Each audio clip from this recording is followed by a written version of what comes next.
Upleta toll plaza પર ફરીવાર વિવાદ સર્જાયો છે। ઉપલેટા ટોલ પ્લાઝા પર કોમર્શિયલ વાહનોના ટેક્સ શરૂ કરવામાં આવતા બબાલ સર્જાઈ।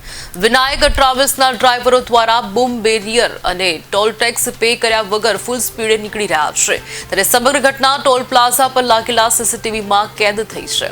ટોલ સંચાલકો દ્વારા લેખિતમાં ફરિયાદ કરવામાં આવતા પોલીસ ફરિયાદ ના લેતી હોવાના આક્ષેપ કરવામાં આવ્યા। ઉપલેટા પોલીસ દ્વારા ટોલ સંચાલકોની અરજી પણ ના સ્વીકારવામાં આવી તેવા આક્ષેપો કર્યા છે। ટોલ પ્લાઝા જે પબ્લિક પ્રોપર્ટી હોય પરંતુ તેને નુકસાન પહોંચાડવી તે ગુનો છે, ત્યારે ફૂલ સ્પીડે ટ્રાવેલ્સ નીકળતા કર્મચારીઓના પણ જીવના જોખમ હોવાનું જણાઈ રહ્યું છે। ટોલ પ્લાઝા સંચાલકો દ્વારા ઈમેલ દ્વારા ફરિયાદ કરવામાં આવી છે। ટોલ પ્લાઝા સંચાલકો દ્વારા કાર્યવાહીની માંગ કરવામાં આવી છે।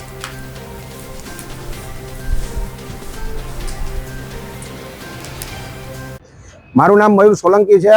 હાલ હું દુમિયાની ટોલ પ્લાઝા પર ટીબીઆર પ્રાઇવેટ લિમિટેડની અંદર એઝ અ કન્સલ્ટન્ટની ભૂમિકા ભજાવું છું।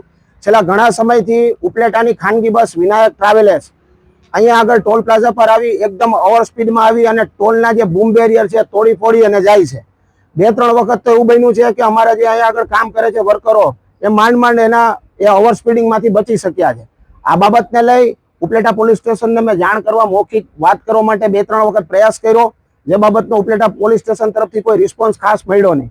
આજના દિવસે ઉપલેટા પોલીસ સ્ટેશનમાં એના ઈમેલ આઈડી ઉપર મેં આ બનાવના ફૂટેજ અને આ બનાવની તમામ જાણ કરેલી છે કે આ એક જાહેર પ્રોપર્ટી છે અને જાહેર પ્રોપર્ટીનું નુકસાન કરે કોઈ એવી રીતના તો damages two public property act લાગે છે। એટલે આ બસ ઉપર વિનાયક બસ ઉપર damages two public property act લગાવવામાં આવે, આના ડ્રાઈવર, આના સંચાલક ઉપર અને માલિક ઉપર કાયદેસરની કાર્યવાહી કરવામાં આવે। જો આ કાર્યવાહી લેટ થશે, આજે પોલીસે કમ્પ્લેન નહોતી લીધી એના માટે મારે ઉપલેટા પોલીસ સ્ટેશનના ઈમેલ આઈડી ઉપર આ કમ્પ્લેન મૂકવી પડી છે। હવે આ મારી અરજી છે એફઆઈઆરમાં કન્વર્ટ થાય છે કે નહીં, અને રકલ રવાના એટલે સીસીમાં મેં ડીવાયએસપી સાહેબ, એસપી સાહેબ, કલેક્ટર સાહેબ બધાને આ બનાવની જાણ થાય એના માટે મેં એમને સીસીમાં રાખેલા છે।